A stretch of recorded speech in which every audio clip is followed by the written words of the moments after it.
உண்மையாவே நான் ஏற்கனவே பகவான் தான் பேயா அலைவேன்.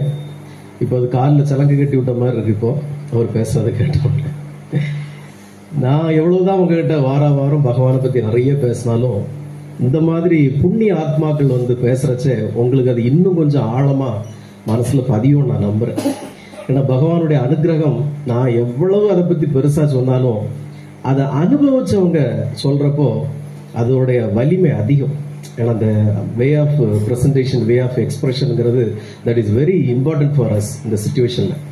இப்போ பகவான்ங்கிறது நம்மளை பொறுத்த மட்டும் நான் சொல்றது, அவர் ஒரு குரு, சாதாரண குரு அல்ல. அவர் ஒரு பகவான் ஸ்ரீ ராமனுடைய அவதாரம், எம்பெருமான் ஈஸ்வரனுடைய ஒரு அம்சம் அவர். அதனால தான் இவர், நான் ஏற்கனவே போன சத்சங்கத்துல சொன்னேன், நம்ம ஒருவேளை எம்பெருமான் யோகிராம் சுரத்குமார் நம்ம எதிரில் வந்துட்டா, ஈஸ்வரன் எதிரில் வந்துட்டு நம்மளால பேச முடியாது. நம்ம அது வரைக்கும் 1000 கேட்கணும்னு நினைச்சிட்டு வச்சிருப்போம். ஆனா நேர்ல ஒன்ஸ் பார்த்துட்டோம்னா நம்மளால கண்ணீர் மட்டும்தான் வரும், வேற எதுவும் வரான்னு சொன்னேன். அதே தான் ஐயாவும் இப்போ சொன்னாங்க. ஆனா அவருக்கு தெரியும், நீங்க எதுவும் கேட்கலனாலும், வாயை திறந்து ஒன்னும் பேசலனாலும் he knows very well நீங்க எதுக்கு வந்திருக்கீங்க. அதனாலதான் வெளியே வந்தோடனே how are you அப்படின்னு கேட்கிறேன்.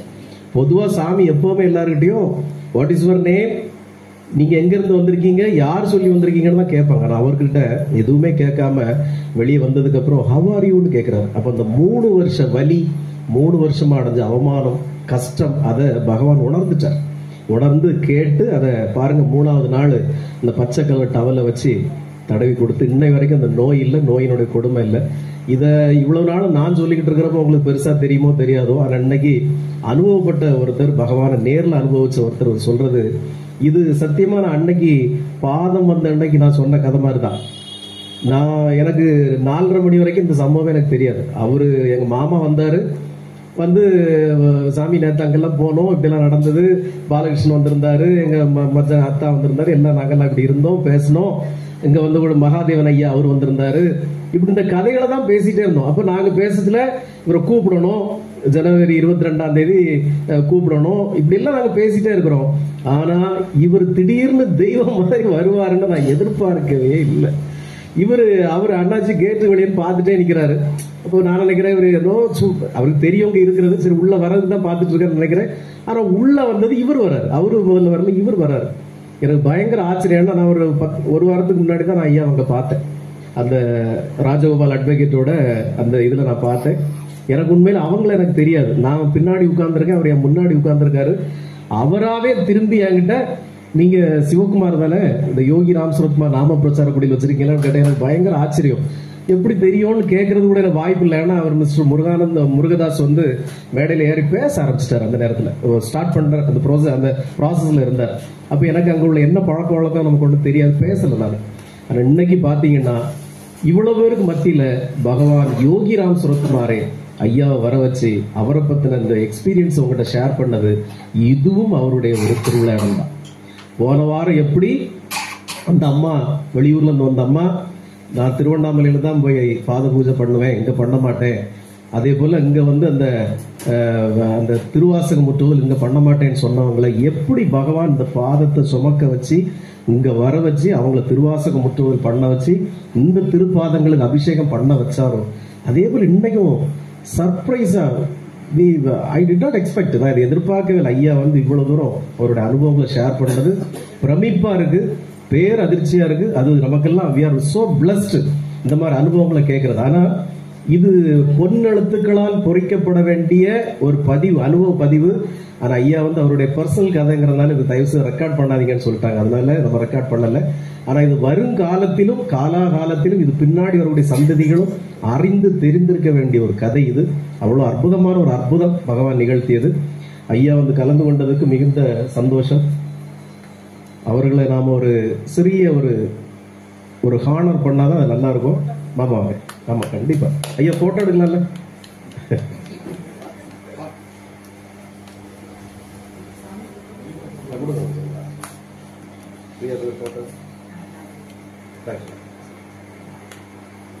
இங்க வாங்க.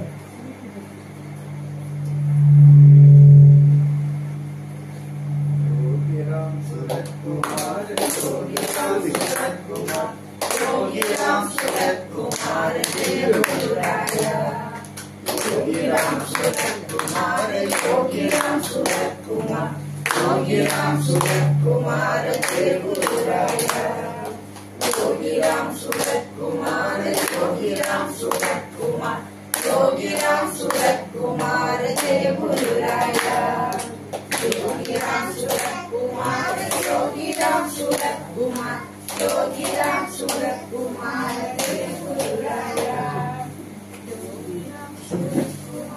இதே போல பகவானுடைய ஒரு பரம பக்தர் திரு பகவதி பெருமாள் அவர்கள் தன்னுடைய பகவானோடு தனக்கு உண்டான அனுபவங்களை தற்போது பகிர்ந்துக்கணும்னு அவரும் பிரியப்படுறார். அவரும் இப்போ பகவானை பத்தி அவருக்கு உண்டான அனுபவங்களை பத்தி இப்ப பகிர்ந்துக்குவார். வாங்க திரு பகவதி பெருமாள்.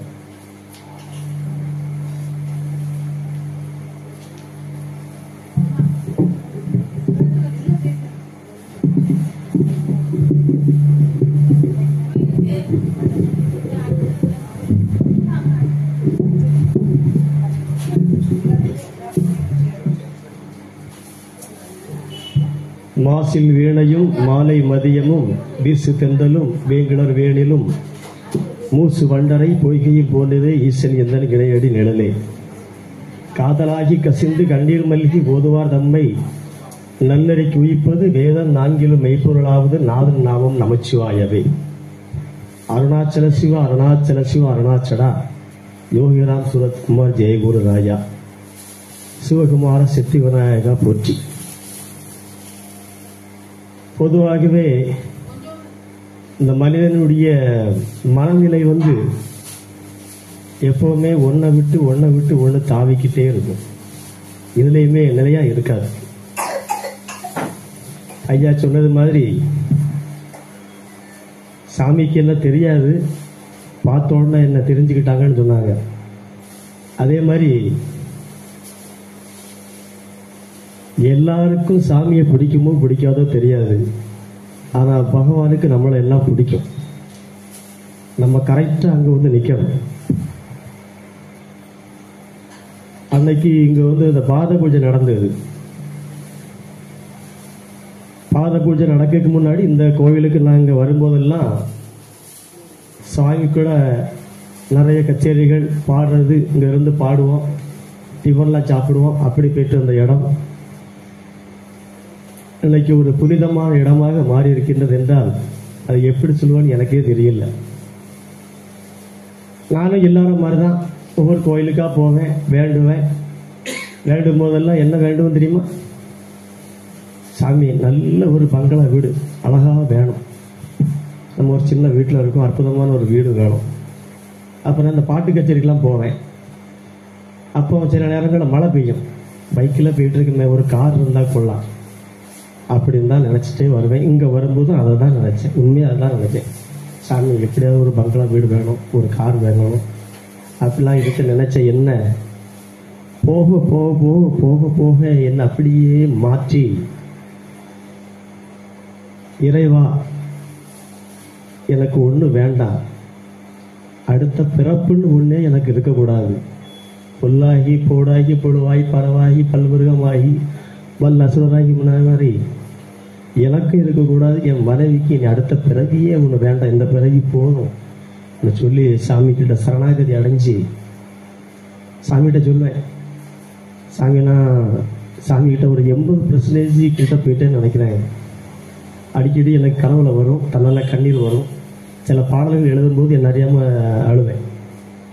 அந்த மாதிரி இருக்கும்போது அன்னைக்கு ஒரு பாத பூஜை நடந்தது. அப்போ சாமி சொன்னாங்க, நான் காலையில் போய் அந்த பாதத்தை வாங்கி ஸ்ரீவில்லிபுத்தூருக்கும் ராஜபாளையத்துக்கும் இடையில ஒரு சிவன் கோயில் இருக்குது, அங்கே போய் அர்ச்சனை பண்ணி அதை வாங்கிட்டு வரணும்னு பிளான் பண்ணியிருந்தேன்.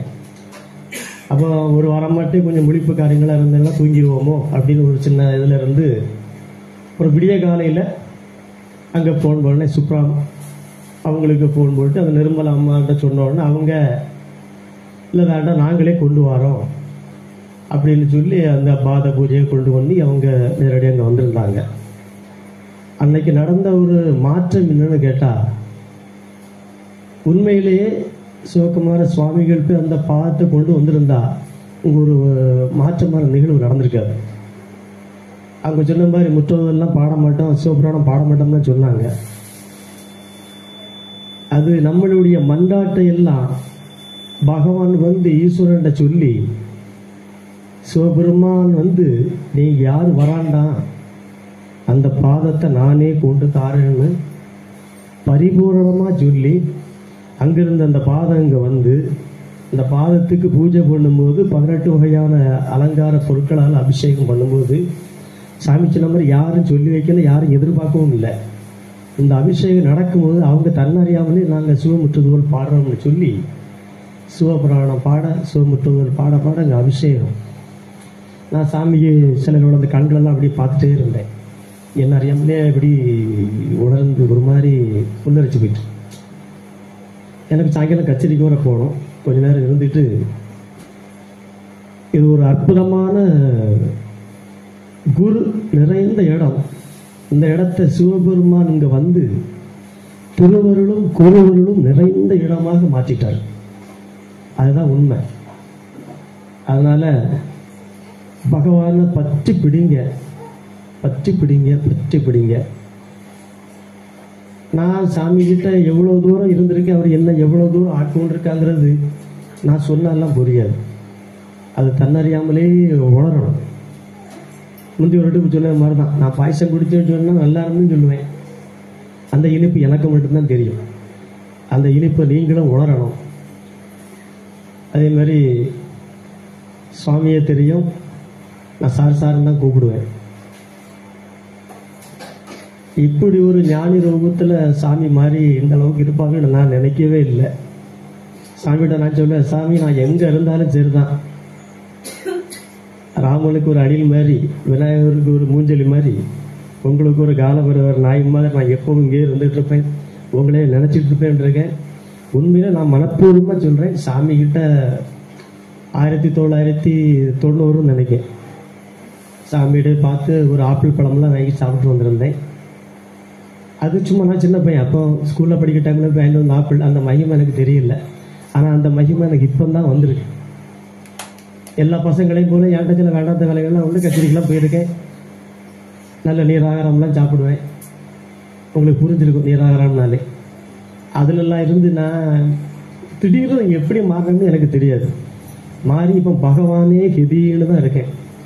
என் வாழ்க்கையை அப்படியே மாற்றி போட்டுட்டு என்னை பார்த்து என் மனைவியும் மாறிட்டான்.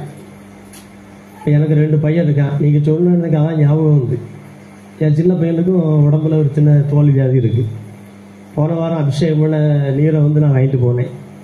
வாங்கிட்டு வீட்டில் சொன்னேன், கடவுள் மேலே குரு மேலேயும் அபாரமான நம்பிக்கை வச்சுட்டேன். மனுஷனெல்லாம் ஏமாத்திடலாம், கடவுளை ஏமாற்ற முடியும், கடவுளை நம்மளையும் ஏமாற்ற மாட்டார். நம்பி அவன் குளிக்கும் போது இதை ஊற்றி அவனை குளிப்பாட்டு. என் ஒய்ஃபுக்கும் சின்ன உடம்புல சின்ன பேக் பெயினில் ஒரு பெயின் இருந்து, அதையும் நீ சேர்த்து கூலி. ஆட்டோமேட்டிக்காக அந்த யோகிராம் சூரத்குமார் உங்களுக்கு செய்தது மாதிரி சாமியோட அருளில் வந்து என் பையனுக்கு அந்த நோய் குணமாகணும். ரொம்ப பேசினா அழுதுருவேன். அதனால் நம்பி வாங்க. எல்லாத்துக்குமே நம்பிக்கை தான், சும்மா எதுவோ அப்படிலாம் நினைக்கக்கூடாது. அதனால் கடவுள் ஒரு அருள் தருவார். நிறைய கோடியாக சேர்த்து வச்சுருந்தா நிம்மதி போயிடும். மனதிற்கு நிம்மதி வந்து எப்படி, ஒரு நோய் வரக்கூடாது, வீட்டில் சண்டை சச்சரவு இல்லாமல் அழகாக சாப்பிட்டுட்டு சந்தோஷமாக வாழணும். அந்த சந்தோஷத்தை உங்களுக்கும் ஆண்டவன் தரணும், எனக்கும் தரணும்னு உங்களோட பரிபூர்ணமாக வேண்டி இன்னைக்கு எனக்கு ஒரு நிகழ்ச்சி இருக்குது. அதனால் ஒரு 5 நிமிஷம் இருந்துட்டு கிளம்புறேன். நன்றி.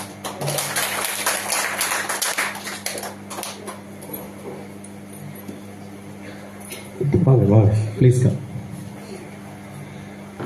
இன்றைக்கு சத் சங்கம் 2 பேர் ஐயாவும் திரு பகவதி பெருமாள் நிகழ்த்திட்டாங்க. அதில் நம்ம சத் சங்கத்தை வந்து அமாவாசை அன்னைக்கு நாளை கழிச்சு வச்சுக்கலாம். ஆமாம், எப்படி நம்ம எப்போ வாரம் பேசுறது தானே. அது பகவதி பெருமாள் வந்து அவர் சொன்ன மாதிரி நீராகாரம் சாப்பிடுவேன்னு சொன்னார் இல்லையா. அது நீராகாரம் சாப்பிட்றது இல்லை, நீராகாரத்திலே குளிச்சு, நீராகாரத்திலே படுத்து, நீராகாரத்திலே தூங்கி அப்படி எழும்புற ஆளு. இப்போ பகவான் கிட்ட இங்க யோகி ராமசுரத்குமார் நாம பிரச்சார குடிலுக்கு வந்த பிறகு நான்வெஜ்ஜை விட்டுட்டாப்புல. அந்த நீராகாரத்துல குடிக்கிறது கூட இல்லை, குளிக்கிறது இல்லை, இப்போ அதெல்லாம் விட்டுட்டாப்புல. இப்போ முழு நேர பக்தனா சாமியை பற்றி பாட்டு எழுதுறது. இப்போ ஜனவரி 22ஆம் தேதி கூட திரு தென்கரை மகாராஜனுடைய கச்சேரி சாயங்காலம் இருக்கு. அவருக்கு ஒரு 3-4 பாட்டு எழுதி கொடுத்துருக்காரு பகவானை பற்றி அவர் பாடுறதுக்காக. அவர் வேற ராகம் போட்டு பாட போறாரு. இந்த மாதிரி மிகப்பெரிய பக்தி. பகவான் யோகி ராம் சுரத்குமாரை பற்றி அவருடைய நாம பிரச்சாரம் தானே பண்றோம். அப்போ உலக அளவில் அவருடைய நாமத்தை கொண்டு போனோங்கிறதுக்காக ஏதோ நம்மளால முடிஞ்ச அளவுக்கு சின்ன சின்ன பட்ஜெட்ல இந்த நாமங்கள் எல்லாம் வித்தியாசமான டியூன்ல பதிவு பண்றோம். அதெல்லாம் அவர் தான் மியூசிக் கம்போஸ் பண்ணி பண்றாரு, ரெக்கார்டிங் எல்லாம் பண்ணி தராரு. இந்த மாதிரி பகவானுக்கு சின்ன சின்ன அர்ப்பணிப்பு பணிவிடைகள்லாம் நிறைய பகவதி பெருமாள் செய்யறாரு. அவருக்கு பகவான் யோகி ராம் சுரத்குமார் எல்லா கருணையும் வழங்கி அவரு கேட்காட்டா கூடி அவருக்கு நல்ல ஒரு மனையாள் இருக்காங்க வீட்டில், நல்ல ஒரு வசதியான சகல வசதிகளோடு கூடிய ஒரு இல்லமும், அவர் மழையில நனையாம வெயில்ல கருத்து போகாம இருக்கிறதுக்கு ஒரு நல்ல ஒரு வாகனமும் பகவான் யோகி ராம் சுரத்குமார் நிச்சயமாக அருள்வார். காலம் ஒன்றும் போயிடல, உனக்கு வேணா ஒரு 55 வயசுக்குள்ள இருக்கும், இன்னும் உனக்கு காலம் இருக்கு, 80-85 வயசு வரைக்கும் இருக்க போற. நமக்கு பகவானுக்கு நிறைய தபையிலெல்லாம் வாசிக்க போற.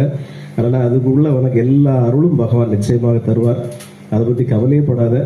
பகவான் நம்ம எப்போ கேட்கறத நிறுத்திட்டோமோ அப்ப அவர் தானா தருவார். எப்படி ஐயா அவங்க ஒண்ணுமே கேட்காதப்போ பகவான் வந்து செய்தாரோ அது போல செய்வார். இதேதான் இங்க உள்ள பக்தர்களுக்கும் நான் சொல்றேன், நம்பிக்கையோட இருங்க.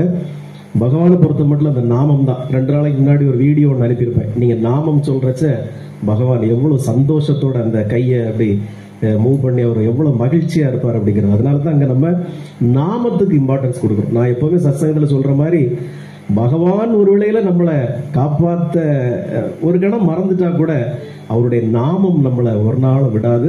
அதுக்கு நான் பல உதாரணம் சொல்லியிருக்கேன். அதுக்கு பெஸ்ட் உதாரணம் ஆஞ்சநேயர், பிரகலாத மகாராஜா, இவங்கெல்லாம் நாமத்தின் வலிமையால ஜெயிச்சவங்க, நாமத்தால் வென்றவங்க. நான் ஏற்கனவே சொன்ன மாதிரி ராமாயணத்துல எல்லாரும் அழுவாங்க, எல்லாரும் வருத்தப்படுவாங்க. ஆஞ்சநேய மூர்த்தி மட்டும்தான் ஒரு கணம் கூட கலங்காத ஆளு. காரணம் அந்த ராம நாமத்தின் மீதான நம்பிக்கை. அந்த ராம நாமத்தின் மீதான நம்பிக்கை தான் அந்த மலையே அவருக்கு தூக்குறதுக்குள்ள சக்தியை கொடுத்தது. அதனால நாமத்தை நம்புங்க, நாமத்தையே சொல்லுங்க, எல்லாம் நடக்கும். இந்த உலகத்தை உங்களால மாற்ற முடியும். நாமத்தின் மகிமையை பற்றி உங்களுக்கு நிறைய இருக்கிற சத்சங்களை சொல்லியிருக்கேன். இன்னும் நம்ம காலங்காலம் நிறைய பேசுவோம். நாமத்தின் வலிமையை போல இந்த உலகத்துல வேற எதுவும் வலிமை கிடையாது. பகவான் யோகி ராம் சுரத்குமார் நமக்காக அவருடைய தந்தையிடமிருந்து வரமாக வாங்கி தந்த நாமம் தான் இந்த சிறப்பு வாய்ந்த நாமம். ராம நாமத்தையும் அருணாச்சல சிவ நாமத்தையும் யோகி ராம் சுரத்குமாருடைய நாமத்தையும் கனவுல கூட மறந்துடாதீங்க. தூக்கத்துல கூட உங்களுக்கு அந்த நாமம் நினைவுல வர அளவுக்கு யூ மஸ்ட் பிராக்டிஸ் திஸ். அதுதான் என்னோட ஆசை. அந்த நாமத்தை நீங்க சொல்ல சொல்ல அவரவர் கர்ம வினைகளுக்கு ஏற்றபடி கூடிய விரைவில் உங்களுக்கு எல்லா காரியங்களும் கைகூடும். அவர் பகவதி பெருமாள் சொன்ன மாதிரி பிறப்பற்ற பெருநிலையை நம்மளால் அடைய முடியும். அந்த நம்பிக்கையோட பகவானுக்கு இப்ப நம்ம புஷ்பாபிஷேகம் பண்ணுவோம்.